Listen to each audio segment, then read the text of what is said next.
Grammar is the foundation of any language. It's the backbone that supports the structure of communication. It's the set of rules that tells us how to put words together to make meaningful sentences. Without grammar, our words would be a jumbled mess, lacking clarity and coherence. Just like spoken languages, American Sign Language, or ASL, has its own unique grammar system. This system is essential for conveying precise meanings and emotions.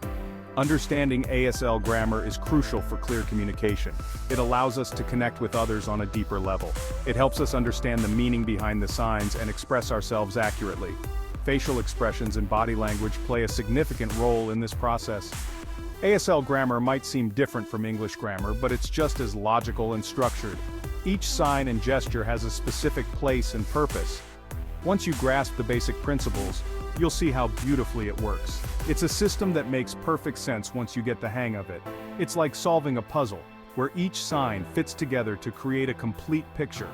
Every piece has its place, contributing to the overall meaning. One of the key aspects of ASL grammar is sign order.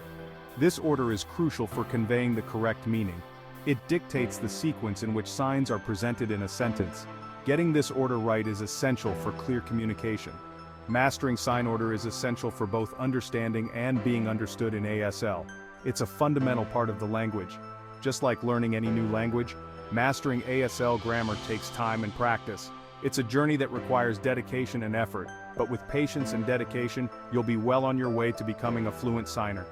The rewards of mastering ASL grammar are immense, opening up a whole new world of communication. Imagine trying to understand a sentence where the words are all jumbled up. It would be like trying to solve a puzzle without knowing what the final picture looks like. It would be pretty confusing, right? You might get the gist, but the details would be lost. That's why sign order is so important in ASL. It's the backbone that holds the language together. It provides the structure that allows us to understand the meaning of a sentence. Without it, communication would be chaotic and unclear. Sign order, also known as syntax, refers to the arrangement of signs in a sentence. This arrangement is crucial for conveying the correct meaning. In ASL, the order of signs can significantly alter the meaning of what you're trying to say. A slight change can lead to a completely different interpretation. Unlike English, which relies heavily on a fixed word order, ASL is more flexible. This flexibility allows for a more dynamic and expressive form of communication.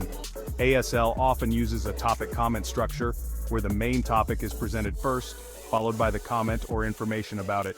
This structure helps in emphasizing the key elements of the message. For example, you might sign book, I read to mean I read the book. This way, the focus is on the book first, making the sentence visually clear. This emphasis on the topic makes ASL a very visually engaging and dynamic language. It captures the attention and makes the conversation more interactive. Understanding sign order is like having a roadmap for ASL conversations. It guides you through the flow of the conversation, ensuring clarity and coherence. It guides you in constructing clear and understandable sentences.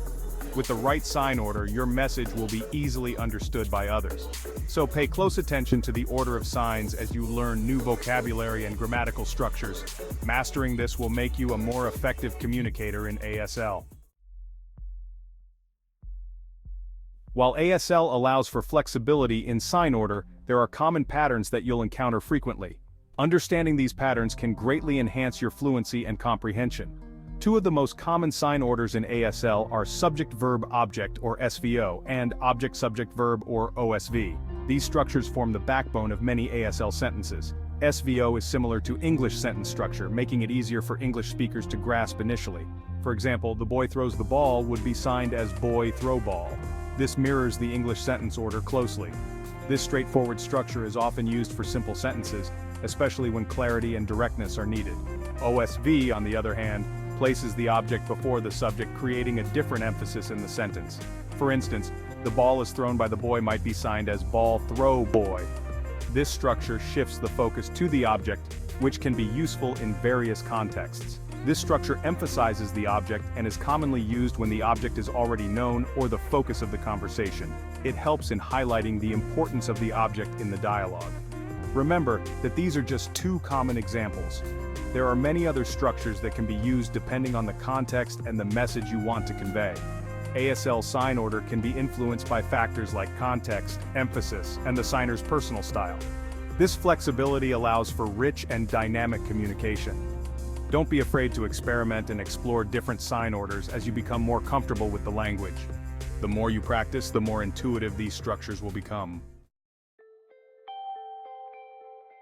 One of the things that often surprises people learning ASL is the absence of certain words that are common in English. For example, you'll rarely find direct translations for be verbs like is, am, are, or articles like a and the in ASL. Instead of using be verbs, ASL relies on facial expressions and body language to convey the intended meaning. For instance, I am happy might be signed simply as happy with a bright facial expression. Similarly, articles are often implied through context rather than explicitly signed. The meaning of a book versus the book would be clear from the surrounding conversation. This omission of certain words makes ASL a very visually expressive and efficient language. Don't worry too much about trying to translate directly from English to ASL. Instead, focus on understanding the overall meaning and using the natural flow of ASL grammar.